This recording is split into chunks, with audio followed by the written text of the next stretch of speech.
Hello students, তোমাদের সকলকে স্বাগত। আজকে তোমাদের সেকেন্ড ইউনিট টেস্টের ক্লাস 7-এর রায় ও মার্টিন প্রশ্নবিচিত্রার ইতিহাস বিষয়ের মডেল সেট 1 করে দেখাবো। তো চলো শুরু করা যাক। প্রশ্নটি হয়েছে যাদবপুর বিদ্যাপীঠ থেকে। একের দিকে কি আছে? বেমানান শব্দটি খুঁজে বের করো।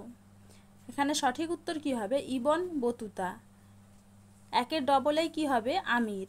একের ট্রিপল আই হবে হুন্ডি। এরপরে কি হবে? দৌলতাবাদ। তারপরে হবে কি? বুরহানপুর। দেখে নাও তোমরা উত্তরটা। চলো এবার দুই দাগে কি আছে? ক স্তম্ভের সঙ্গে খ স্তম্ভ মিলিয়ে লেখো।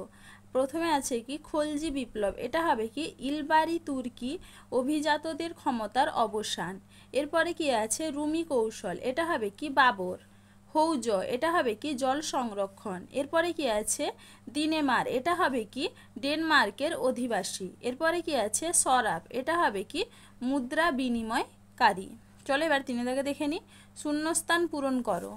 ঘরঘরার যুদ্ধে বাবরের অন্যতম প্রতিদ্বন্দ্বী ছিলেন অপশন সি নসরত শাহ। কি হবে?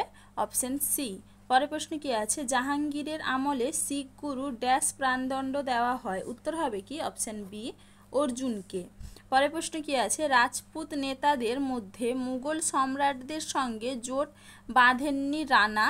Option A Pratap Singh. উত্তর হবে কি? রানা প্রতাপ সিং। পরের প্রশ্ন কি আছে? আহমেদনগরের প্রধানমন্ত্রী ছিলেন অপশন বি মালিক অম্বর। পরের প্রশ্ন কি আছে? বিলগ্রামের যুদ্ধ হয়েছিল ড্যাশ খ্রিস্টাব্দে। উত্তর হবে কি? অপশন বি 1540 খ্রিস্টাব্দে। পরের প্রশ্ন কি আছে? সুলতান হোসেন শাহ ছিলেন ড্যাশ ভক্ত। উত্তর হবে কি? অপশন এ শ্রী চৈতন্যের ভক্ত। উত্তর হবে কি? Option A. চলো এবারে চারের দিকে দেখে নিই। নিচের প্রশ্নগুলির একটি বাক্যে উত্তর দাও। মোগলরা তৈমুরের বংশধর হিসেবে গর্ববোধ করত কেন? এটা তোমাদের টেক্সট বইতে 69 পেজে আছে, সেখান থেকে তোমরা একটু দেখে নিবে। পরের প্রশ্ন কি আছে? হুমায়ুনকে এক সময় ভারত ছেড়ে চলে যেতে হয়েছিল কেন? দেখে নাও উত্তরটা। হুমায়ুনকে 1540 সালে শের শাহের কাছে কনৌজের যুদ্ধে পরাজিত হওয়ার পর ভারত ছেড়ে চলে যেতে হয়েছিল। দেখে নাও তোমরা একটু উত্তরটা।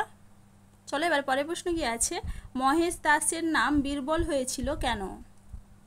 দেখে নাও উত্তরটা। মুঘল সম্রাট আকবর তাকে বীরবল নামে ডাকতেন এবং রাজা উপাধি দিয়েছিলেন।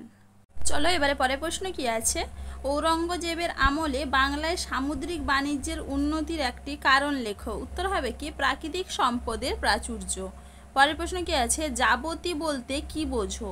এটা তোমাদের রায়মার্টিন সহায়িকায় 117 নম্বর পেজে 23 নম্বর প্রশ্নের উত্তর দেখবে, সেখান থেকে তোমরা পেয়ে যাবে, সেখান থেকে দেখে নিবে।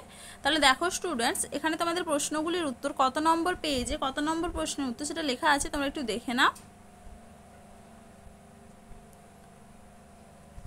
চলো আজকে এইটুকুই, দেখা হচ্ছে পরে ভিডিওতে। ভিডিওটি ভালো লাগলে লাইক অ্যান্ড সাবস্ক্রাইব করে দিবে।